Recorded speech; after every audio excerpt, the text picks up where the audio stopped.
Ulmankee tulfaatee ka'anaaf feenaa oolte rakkinaaf gadadoo kan nafaan argitee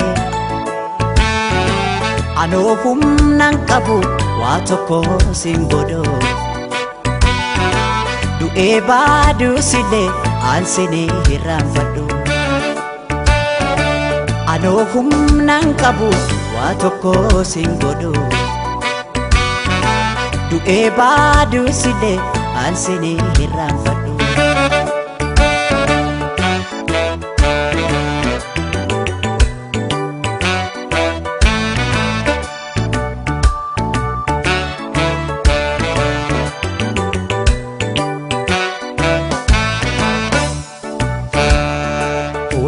dandeessu koo yaa bara fakkaatu narragaasiif baha kan akka kee hin jirtu rabbaanaaf si uume hunda kee tottolchee keessa keefi bifa kee walqixa bareeche dandeessu koo yaa bara fakkaatu narragaasiif baha kan akka kee hin jirtu rabbaanaaf si uume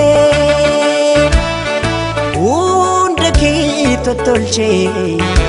keessa keefi bifa kee walqixa bareeche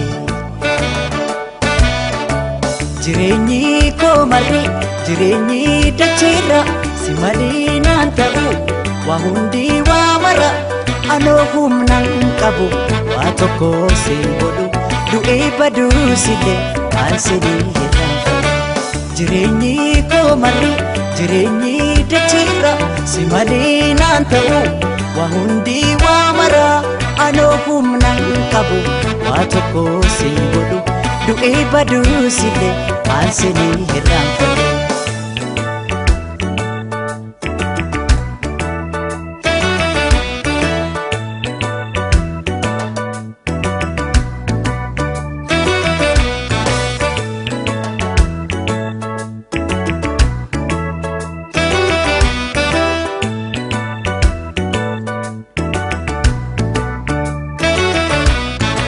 Ulmankee tulfaatee ka'anaaf feenaa oolte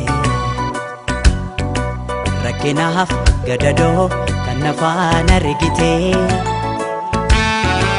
anoo humnaan qabu waa tokko sin godhu du'ee baaduusillee aansinii hirraanfadhu anoo humnaan qabu waa tokko sin godhu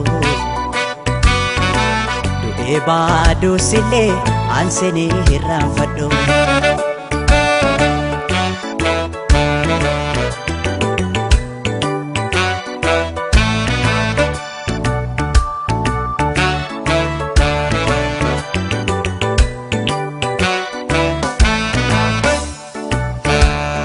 kam himeen kam dhiisaa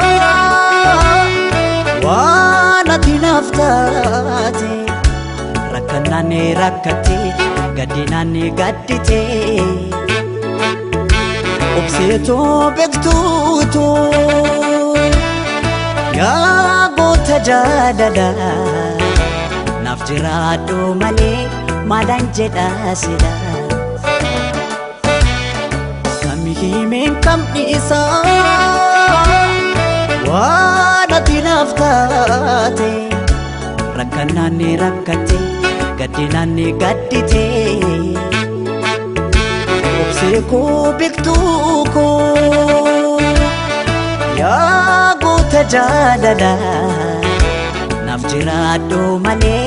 maalaan jedha sila waa'ee kee ibsuudhaaf an jechootan qabu yoo jirtuun aan jira kanaan achiin jiru anoo humnaan qabu waa tokko sin godhu du'ee baduusillee aansinii hirraanfadhu waa'ee kee ibsuudhaaf an jechootan qabu yoo jirtuun aan jira kanaan achiin jiru anoo humnan qabu waa tokko siin godhu du'ee baduu si'e kan silee irraan fedhu.